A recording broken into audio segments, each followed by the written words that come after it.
Greetings viewers, welcome back to CoffeeChillTV and welcome to beautiful Alexandra Headlands, central Sunshine Coast, southeast Queensland, down under Australia. It's probably around 9 AM and it's an absolutely magnificent looking Tuesday morning. Life's the beach at CoffeeChillTV.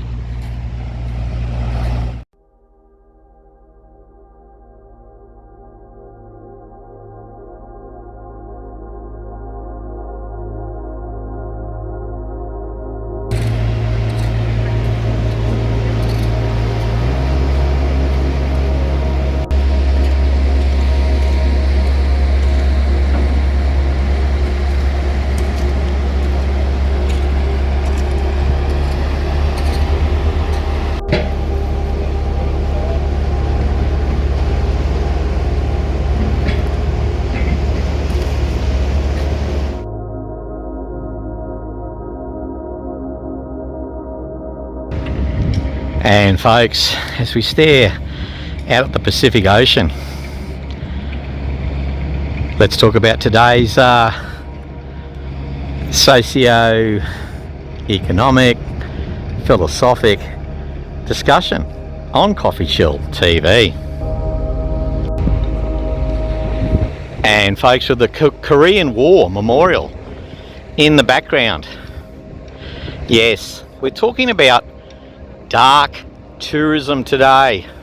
Tourism where we go and visit sites which, excuse the double entendre, have a dark side to their history. So the Korean War, some people call it the Forgotten War, here pride of place at Alexandra Headlands as we look out over the ocean. And yeah, I'm going to give you my musings, share some research, literature reviews, online search activity, all mishmashed up together on the topic of dark tourism. Let's get into it.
So folks, I'm here at the HMAS Brisbane Memorial Site and staring across at the memorial to the great man, Captain James Cook, who 1770 sailed past these headlands. Of course, Captain James Cook didn't end up so great for Captain James Cook in the end. You know, a little bit morbid, a little bit dark, and yeah, there you go guys. Excuse any background noise effects, but on this channel we believe in original content and live to tape narration. Oh, it's a nice breeze actually.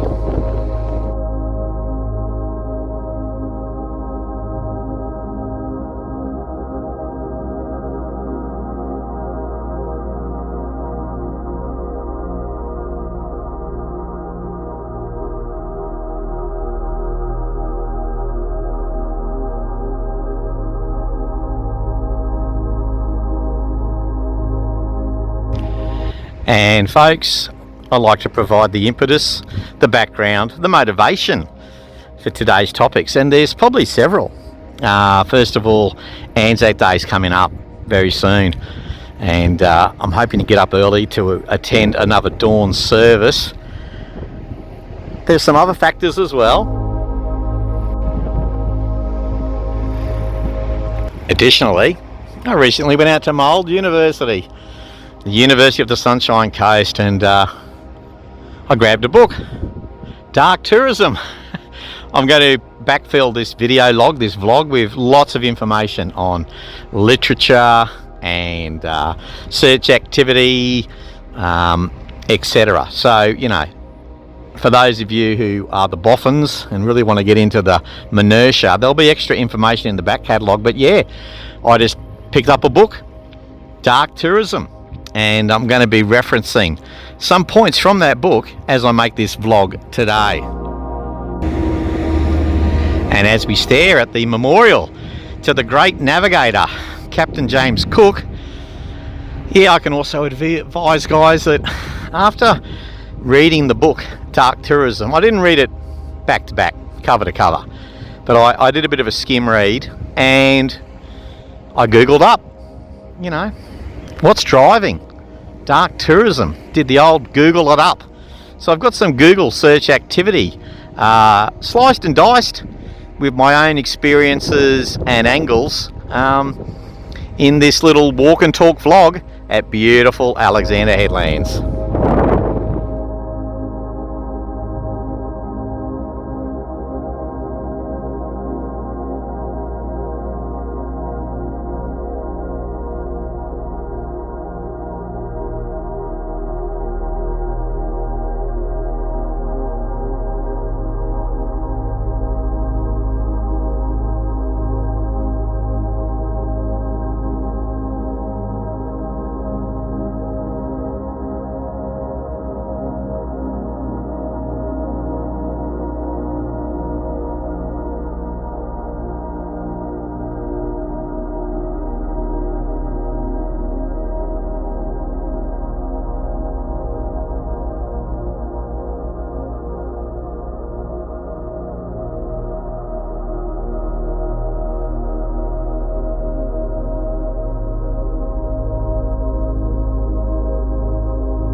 Alright folks, I've got a nice spot here under the gazebo looking out at the surf, and yeah, straight up, let me share with you the Google AI search activity from this morning, and they came up with 8 key drivers. You know, what's driving dark tourism? Let's run the list. So according to the search activity, number 1, education and historical understanding. Next up, commemoration and memorialization.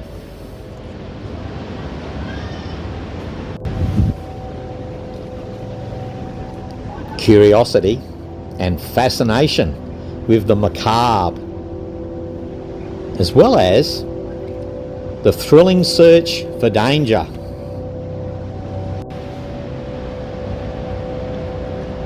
Empathy and emotional connection,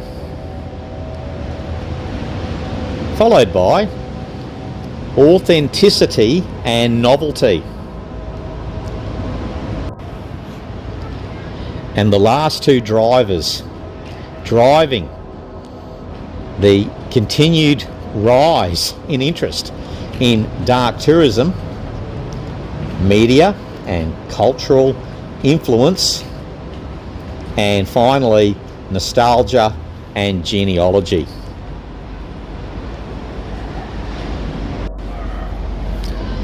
So let's unpack the first two: education and historical understanding, commemoration and memorialisation. And in choosing today's location, both of those are front and centre. There is educational information at the memorials that I've shown you today. You want to learn more about the HMS Brisbane, the Korean War. We're coming up soon. I'm going to show you the Steve Irwin memorial as well, and just improving those historical understandings. When I mentioned the Korean War before, and I said some people call it the Forgotten War, well, that Korean War memorial, it does, in my opinion, enhance and promote historical understanding of that important conflict. For many people like myself, I first learned about the Korean War watching the TV series MASH, and I think in the end MASH went longer than the Korean War.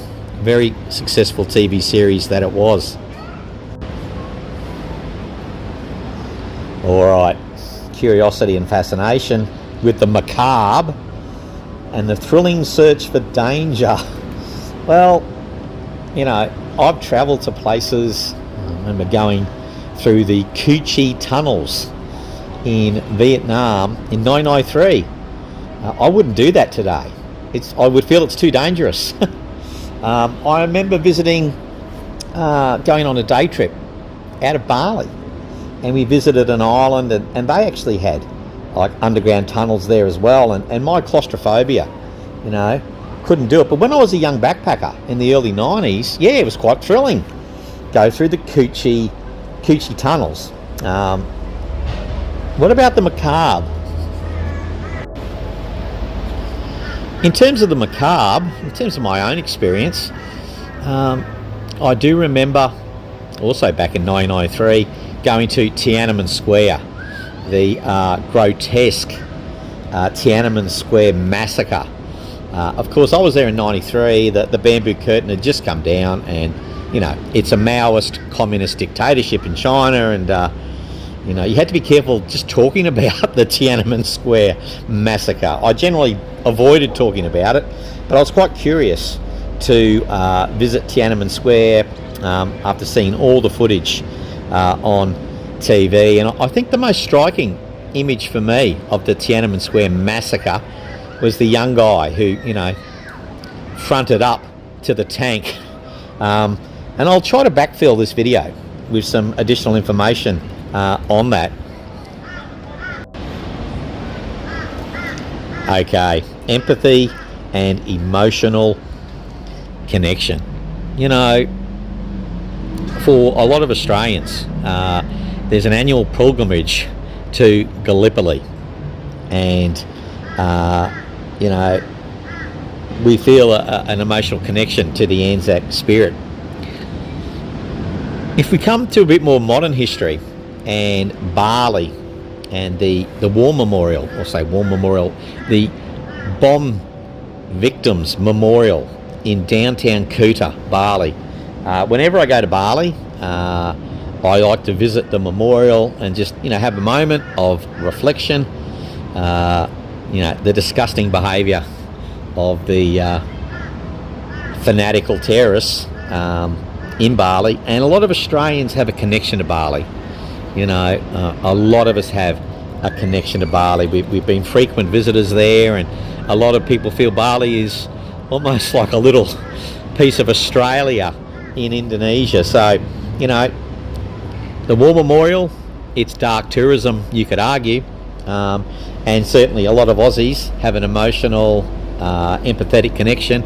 And of course, the families of the victims have an even stronger connection, and many will travel far and wide to go to Bali, not just to visit the memorial, but to work on that empathetic and emotional connection. authenticity and novelty. Now, I recall a couple of years ago, authentic, adjective, authenticity, noun, was word of the year. Now, I can't remember which dictionary, but authenticity was word of the year. And you think about it, guys, the world we live in today with deep fakes, cheap fakes, artificial intelligence. I've used AI capacity in getting these 8 drivers of dark tourism. But there's a yearning among some of us for authenticity. And, you know, dark tourism, it provides a platform for that.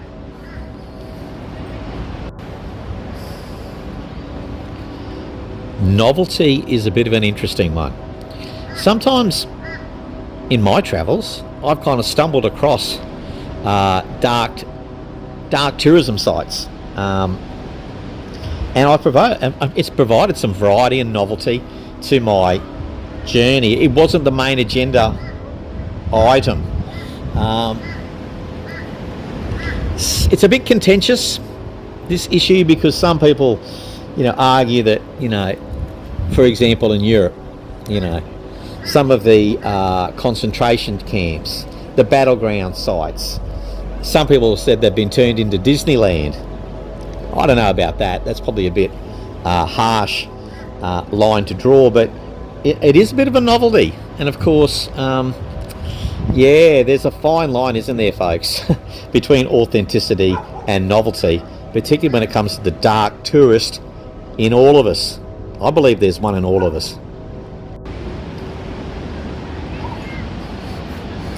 And of course, media and cultural influence. Now, hey, I'm a small fry influencer, putting together this video with my socio-economic, philosophic, travel talk vlogs. Will it drive some interest in folks coming to this part of the world and not just going to the beach, not just going to beautiful cafes? Maybe if you're visiting Alexandra Headlands, Mooloolaba, the Sunshine Coast, maybe after watching this video, there's some influence driving you that way.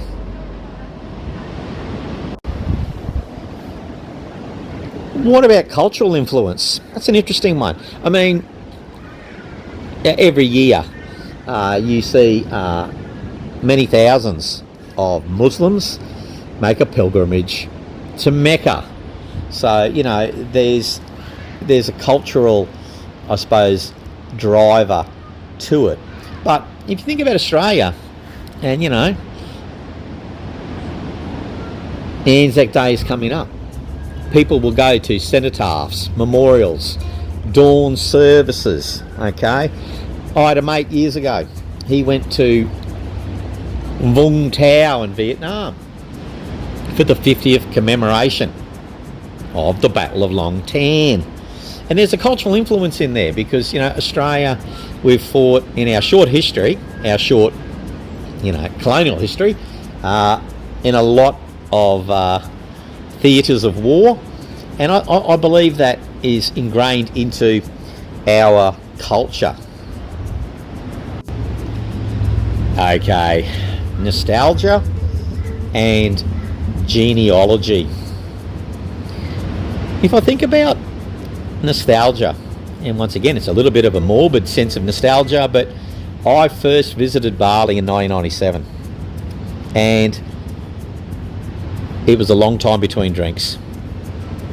It was probably about almost 10 years difference between first and second visit to Bali. And you know what? I was motivated to go to Bali because it was post the Bali bombings. You know, I wanted to stick it up those terrorists, basically, you know. And it was a bit of a nostalgia trip, but it was also a little bit of revenge travel. Don't let the bad guys win. And whilst we're talking about nostalgia and not letting the bad guys win, I was also motivated to go back to Bali because, you know, the marijuana queen, Chappelle Corby, had unfairly tarnished the image of the Balinese people. And, you know, I didn't want to let her win either, so I went back to Bali because of that. And whilst we're talking about nostalgia and going back to Bali, on the trip that we did, one of the trips I did, I asked the driver to take us to the prison, Kekaban. I've read the book Hotel Kekaban in Bali, and you know, a little bit of a morbid sense of curiosity, a little bit of dark tourism. A lot of Australians like to go and check out that prison. And I'll always remember our private driver, as we drove past, he said to the three of us in the car, "Your sister, Chappelle, is in there." And we're like, "Mate, she's no sister of ours, mate. She's a disgrace to Australia." Chappelle Corby. I might put some information on her in the back catalogue or back filling of this video. But yeah, nostalgia, definitely driver. And as we come up to the last section of the Google search, genealogy. Yeah, that's a really interesting one, genealogy. To give you a bit of an example, I'm planning a trip to Balikpapan, Indonesian Borneo. And genealogy. My grandfather, he fought the Japanese, the Battle of Borneo, the Battle of Balikpapan. I want to go back there. It's kind of pilgrimage, genealogy, and you know what? A little bit of a sense of danger in that, you know, going to Balikpapan, it's going to be off the beaten track. Okay, I've been to Borneo, I've been to Malaysian Borneo, and I'll come back to Borneo, the Malaysian side, soon. But, you know, yeah, my grandfather fought there in the Second World War, and I'm very keen to go and see where he fought the Japanese in World War II. Genealogy, a driver of dark tourism.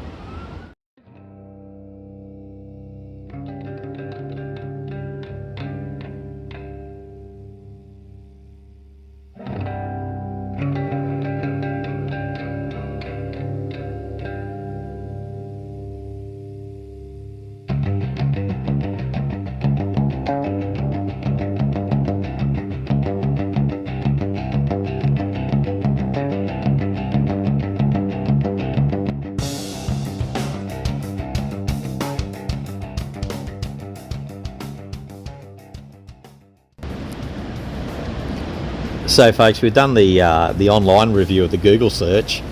I've got a couple little extracts from the book Dark Tourism, The Attraction of Death and Disaster Continuum, John Lennon and Malcolm Foley. So I'm going to just lift a couple of key points from this book to share with you today.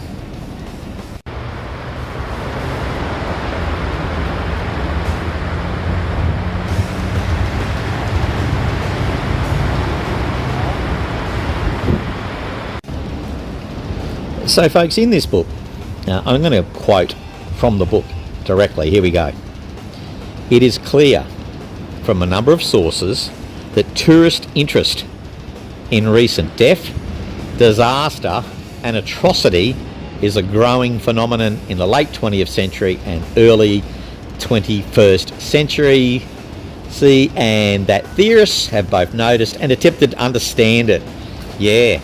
And that's what I'm trying to do today, unpack it for you and me.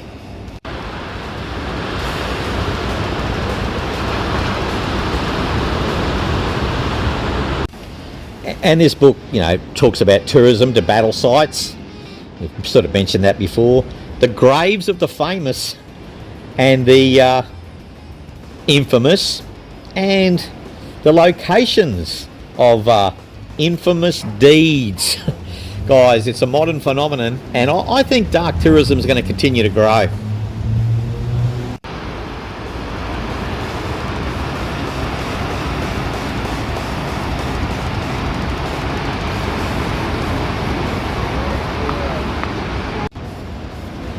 And folks, if I'm thinking about, you know, Graveyard tourism.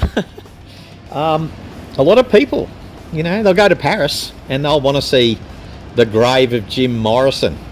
Melbourne, Bon Scott. Jamaica, Bob Marley.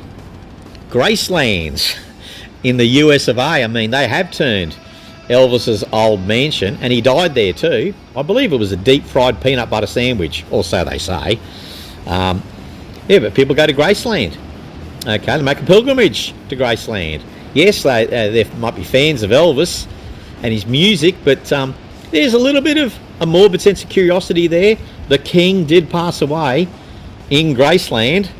I could even think about, you know, going to places like Alcatraz. You know, many prisoners died there. Al Capone. I love visiting Alcatraz. Even in Thailand, in Bangkok, Jim Thompson House. Now, a lot of people, you know Jim Thompson for the architecture of that building, the Jim Thompson House, the silk trade. But, you know, there's a dark side to it. What happened to Jim Thompson? You know, a lot of people say that, you know, he may have been murdered in a jungle in Malaysia. I don't know. But there is a dark side to the Jim Thompson House in Bangkok.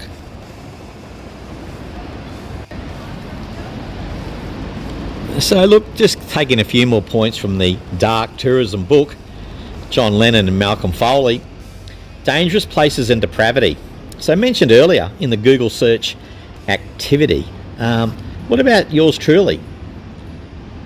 I remember visiting Soweto in 1994, and this was in the lead up to the election of Nelson Mandela, and there was definitely a sense of danger in me going. It was no danger at all. It was great, but it was still good to check it out. Okay, the book also talks about depravity. I mentioned the killing fields in Phnom Penh. I haven't been, but I've been to the Siem Reap War Memorial, and yeah, the depravity is on show there. Concentration camps. You know, I visited the house where Anne Frank was. I've been to visit Hawaii and Vietnam. You know, the Viet Cong massacred people and buried them alive. And you know, Phuket. A lot of people like to go back to Phuket for the site of the tsunami Boxing Day tragedy. That's more natural event, but you get the gist.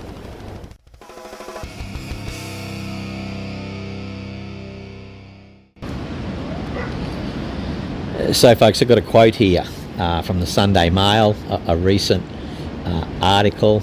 I'll backfill the video with the details. And yeah, here's the quote. War memorials ensure we do not forget. They encourage us to stop, to reflect, and to improve our knowledge of Australia's wartime history. Yep, not just Australia, folks, but, you know, the world, you know. We need to learn from history, don't we?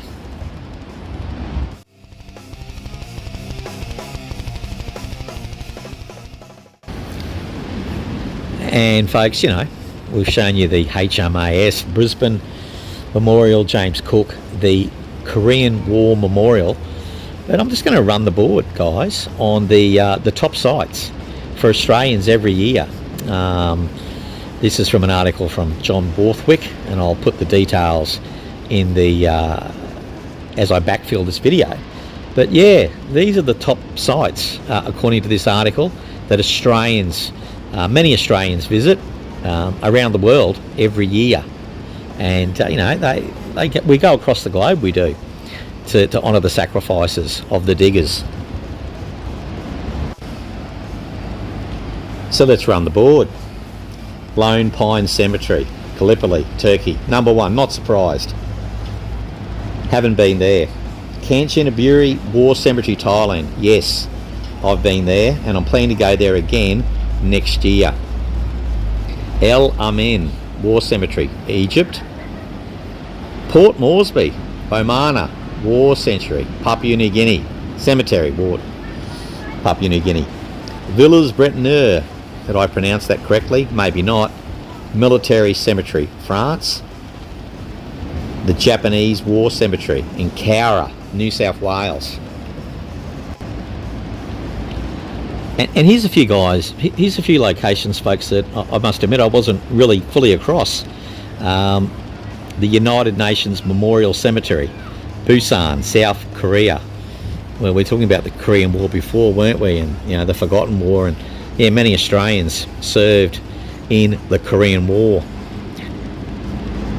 Thambouzat War Cemetery, Myanmar, Burma. The Adelaide River War Cemetery, Northern Territory. And last, Labuan War Cemetery, Sabah, East Malaysia. Now, on that last point, yes, I've been to Malaysian Borneo, and I've visited the museum commemorating the death marches in Sandakan. Bit of a pilgrimage it was.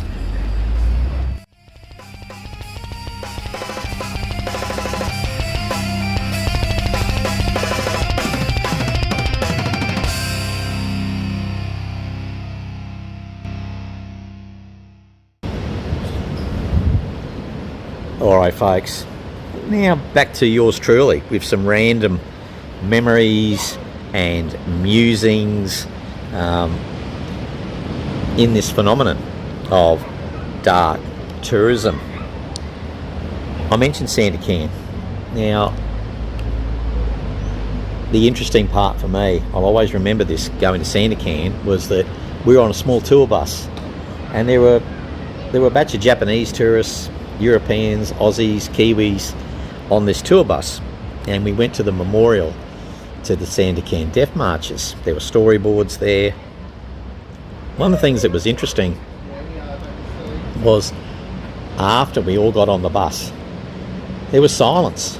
There was a bit of a silence on the bus, you know, a bit of reflection. And whilst I was in the museum and going through around the storyboards, I noticed that some of the Japanese tourists were shaking their heads. They didn't believe the storyboards. I speculated with one of my Aussie mates afterwards that, you know, maybe they're not taught this history in Japan. We're talking early 2000s. You know, there's one of the benefits of dark tourism: education. And what about yours truly? Well, I remember visiting Anne Frank's house. I was on a Kentucky tour. That tour was all about fun and frivolity, but it was a bit of a sober mood when we all got back on the bus after visiting Anne Frank's house. I all remember many years ago visiting the Changi prison in Singapore, and more recently Fort Canning. You know, the fall of Singapore. What a tragic event that was. Interesting time, folks. Interesting times. What about you? Have you visited a so-called dark tourist site, and has it educated you? Has it given you pause for reflection? Don't be afraid to opine.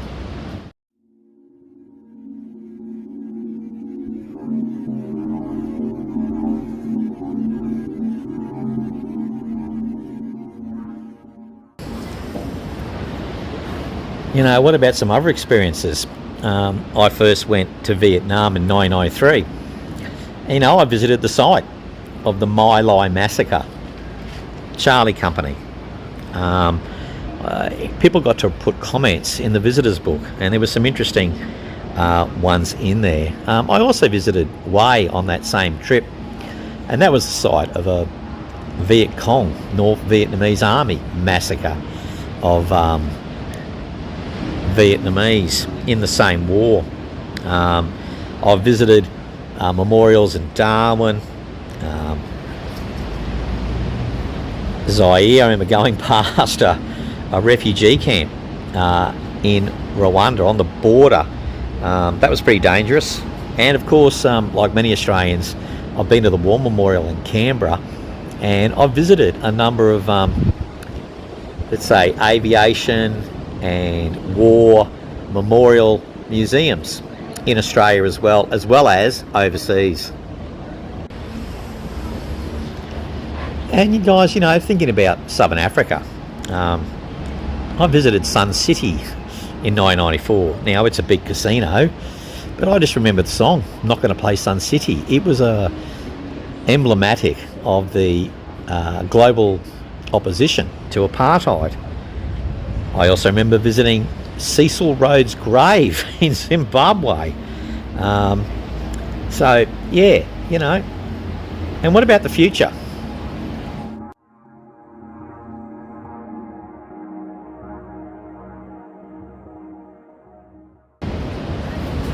So in the future, guys, I suppose the two big ticket items for me are Balikpapan, Indonesia. You know, I want to go there. There's that genealogy connection.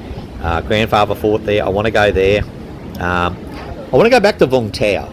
Yes, I've visited the cross at Nui Dat, but I actually want to spend a few days in Vung Tau. It was a rest and recreation R&R area for Australians in the Vietnam War, and it was the province that we basically had autonomy to control, along with the Kiwis.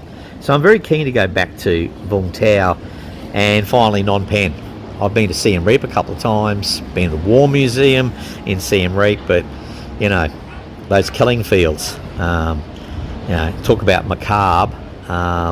Yeah, look, I'm keen to visit Cambodia and, you know, check out the history, depravity really of Pol Pot and the Khmer Rouge.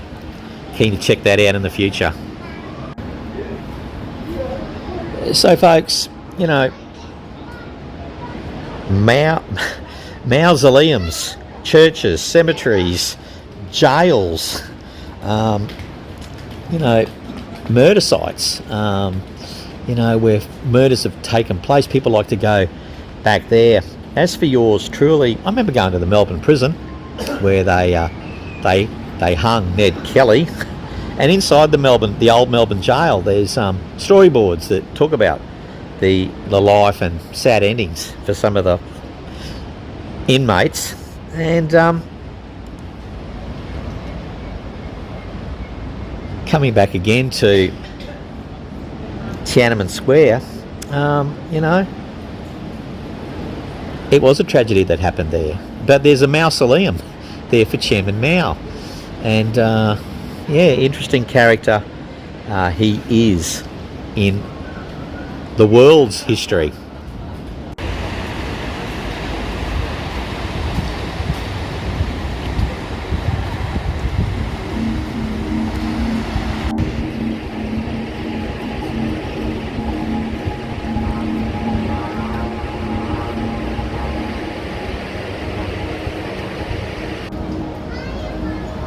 In terms of dangerous places, I'm curious about Burma, Myanmar, but you know, it seems to be a bit of a tinderbox. I'm not planning to go there as yet. I'd like to go to South Korea one day. Would I like to pop up and have a look at the DMZ, the Demilitarised Zone? Probably. Northern Territory. It's not for me, but some people like to jump in the big crocodile tank. And I remember when I was backpacking in South Africa, people went out and jumped in shark cages. For myself, the gorillas in Zaire in 1994, you know, that was, it was a sense of danger, as well as exhilaration on that little jaunt as well.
And here's the memorial to the great man Steve Irwin.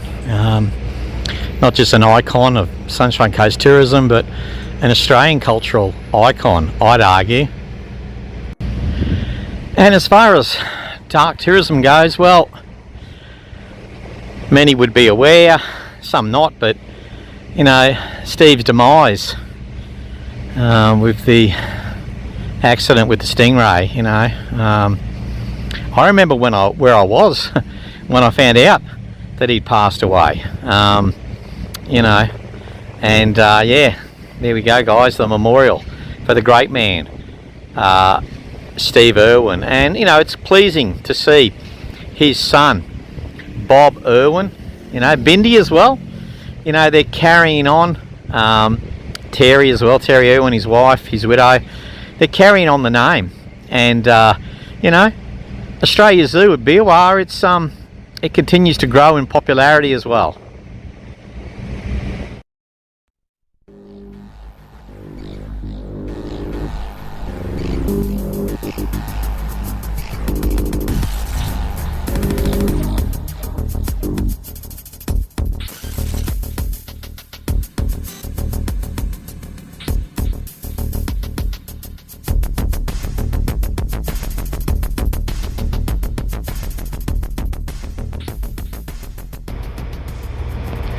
Okay folks, as we gaze out to the Pacific Ocean past the Steve Irwin Memorial, good place as any to wrap up today's video blog on dark tourism.